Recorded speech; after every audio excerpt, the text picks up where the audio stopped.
So I'm back at this book, that's the Arduino Project Handbook, 25 Practical Projects to Get You Started by old Mark Geddes. I hope I said your name right, Mark. Anyway, Project 11, it's this remote control servo. Anyway, so we've got it set up here. We've got our IR sensors written in right here. You can see how it's wired. I left the actual previous project all wired up and just added this to it. So there's not completely changing, or it's not completely changing, but anyway, so now I can control this thing with this.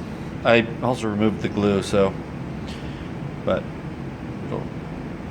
let's see if it'll work.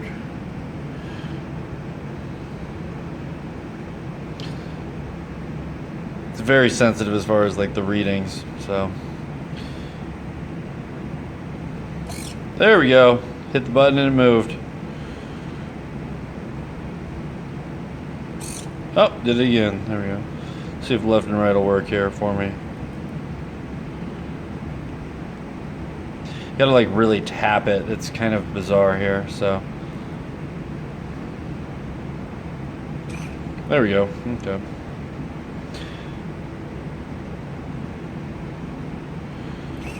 There we go, got it all. So got left, right, up, down. Just using this. This is an old Skull Candy remote from some sort of I think like iPod player that I had, and the only one I could find that was really simple. And here's our fallen blue soldier from the previous video.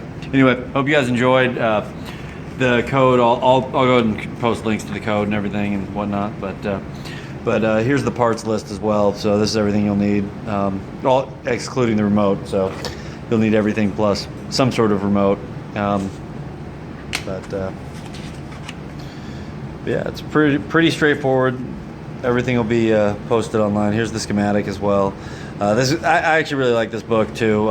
It's fairly straightforward. It doesn't really explain a ton about it, but overall, it's relatively easy to follow. So at least we can get my hands on it and just try things, because I'm completely new to this stuff. So anyway, have a good one, guys.